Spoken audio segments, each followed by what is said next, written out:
Mr. Manvendra Singh Shekhawat, thank you so much for joining us on the CSR Journal. Thank you for having me here. I would first like to understand how you have actively been involved at the grassroots level in Jaisalmer. When I built a hotel there, I saw that I could not control uh, the way people saw Jaisalmer. So I could not operate in isolation. I was part of a bigger ecosystem, and if I do not reinforce that ecosystem, my enterprise is not going to be sustainable because people were coming to Jaisalmer and then to the hotel, and not the other way around. So when I saw Jaisalmer at that point in time, there was a pain point, which was cleanliness. And most tourists who came and interacted with me said that, this city is really dirty. And I had very comfortably ignored all of it because I was in my little shell 13 kilometers outside Jaisalmer.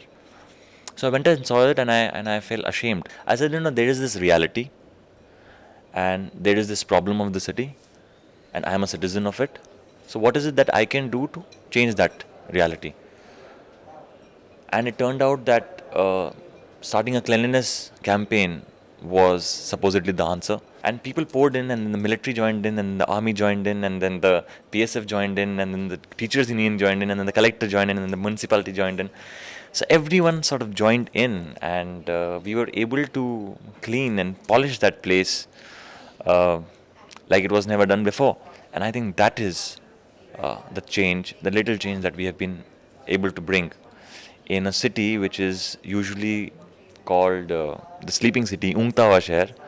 People have woken up and they say that, boss, it's my backyard and I need to clean it and I need to be responsible for it.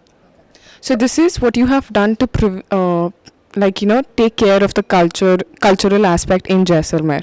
I would like to understand, did you have any kind of corporate funding, or did someone see you take an initiative and come to help you, or did you approach any of them? How did that work out? I did not.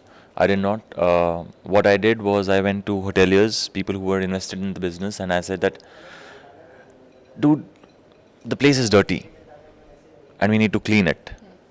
So do not give me money, give me your manpower, and we'll start with that.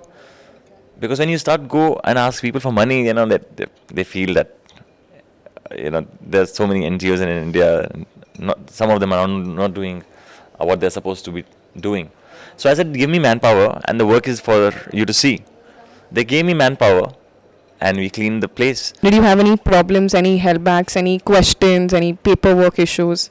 So not in India, it's basically anything that you ever want to do, you will face criticism for it, and you will.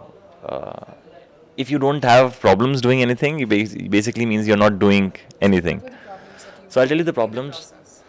So initially, I met with a lot of cynicism, and people were really discouraging. Said that nothing like that has worked into the fort because the residents there do not allow this, and you are an outsider, and this and that. So some people thought that I wanted to do that for political ambitions, whereas my ambition was really, it's a problem, it's our problem. So let's just get ahead and do our bit to solve it. Did the government of Rajasthan help you in any way to make things better? Because the way you tell me, it seems like it was on a fairly large scale, and you involved a lot of other hoteliers and the common man, even the press was involved.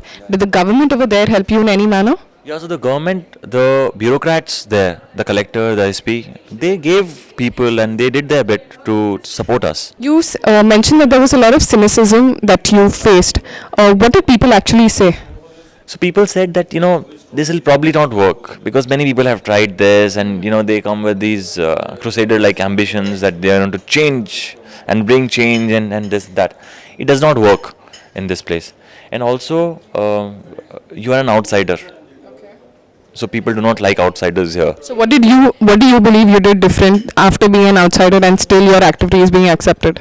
Yeah, I just asked their help to solve our problem. I also have a WhatsApp group wherein you see that anything that the people see dirty, they just put it on that, and there's the collector also on the WhatsApp group, and there is the SP also on the WhatsApp group. They chat and they discuss. After an issue is put on WhatsApp, how soon are you all able to implement it from the time a problem is pitched? It depends really on the issue. Sometimes we have had problems like this thing has suddenly started leaking. This tap. Sorry, the main sewer line or this thing. And the collector calls and it gets repaired in as soon as 2 days.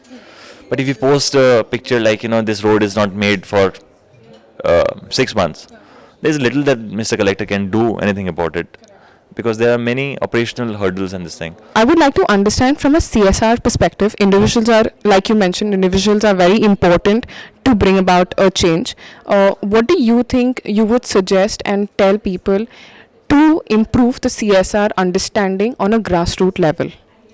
Yeah, so I think CSR is all about solving problems. Uh, and largely it's becoming that people are solving problems of other people who are not solving their problems themselves or are not able to. So I think CSR, in my opinion, is that you identify, you see yourself and you see your surroundings, and you have pain points, and you start doing something about those pain points and look out for help from people. So it was recently made mandatory in 2013 where companies had to give at least 2% of their earnings to CSR. Do you think that would, the way you say it should have been voluntary, do you think that should have really been necessary? And if yes, do you think we need a monitoring body to it?